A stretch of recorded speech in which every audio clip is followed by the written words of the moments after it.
So I'm delighted to speak about the evolution of technology.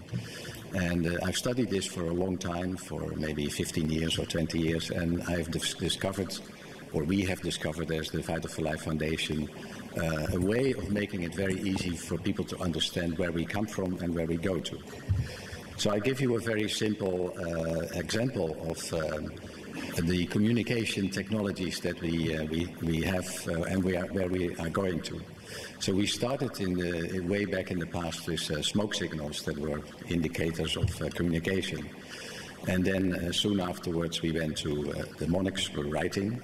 So we used ink, and then we went to print, and then we went to the telegraph and the telephone and the television, and so it was electrical, and then we went to digital wireless digital communication, and eventually to wireless. And I often ask in groups, well, what is the next level of communication? And always I get the answer, well, it's telepathic communication. And I say, wow, this is really interesting, and when are we going to do this? Or did we do that already?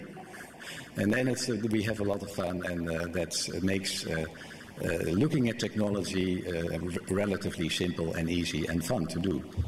So using this analogy, we also looked at energy technologies. And of course we started with coal, which was a physical thing. Then we started with oil, which is liquid, and then we started with gas, and it's like a gas. So there is an evolution there. We started with nuclear. But all these technologies, they are taking something from the Earth and we give some back. And what we give back is either CO2 or radiation. So it's not really giving back, it's taking some more from the environment. So these technologies, they are there and we use them and it's okay, but there's really a next evolution of technology around. So then more or less the green technologies came around, and we use water technologies. So we build dams, and we get electrical power from water. But also the big dams have a drawback. You have to displace people, and maybe ecological systems are affected. So from the dams, which are really on the surface, so oil and gas we get down in the bottom. We move to the surface, you have water energies. And then the next generation came, it was wind energy. So we were looking for our energy technologies in the air already. And of course you can guess what the next evolution was. It was solar energy. So that's all understood right now.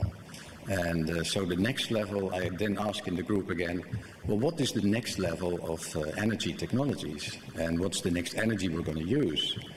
And after some little debate or little thing, they say, oh, well, it's cosmic energy.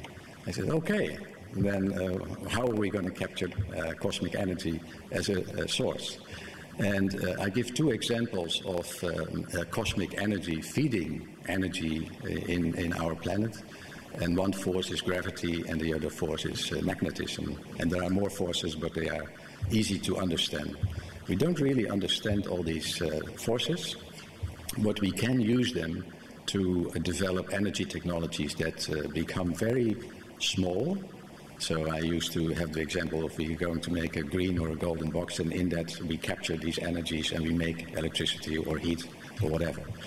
And this is what I've been involved in the last 10 years. So our foundation and our companies lead a global effort in looking for magnetic motors, gravity motors, and there are many around in the world, and they're just about to work.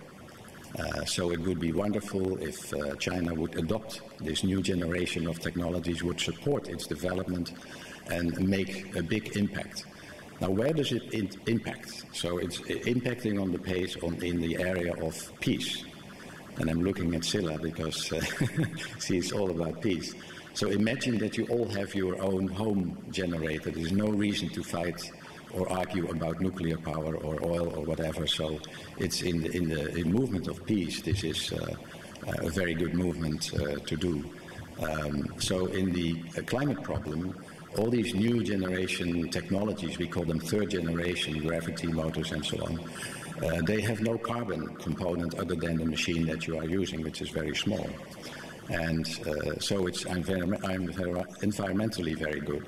So the problems we are facing, which you can take peace apart and you can take like the climate problem apart, but the new generation of energy technologies will probably solve, or can probably solve, or have at least the potential to solve all these problems. So it's a very important development that is taking place, and support in that area would be greatly appreciated because it's not really well understood as yet. So I would make a plea for supporting the new generation of using cosmic forces to make energy for everyone. And I always say that means that we bring the power to the people.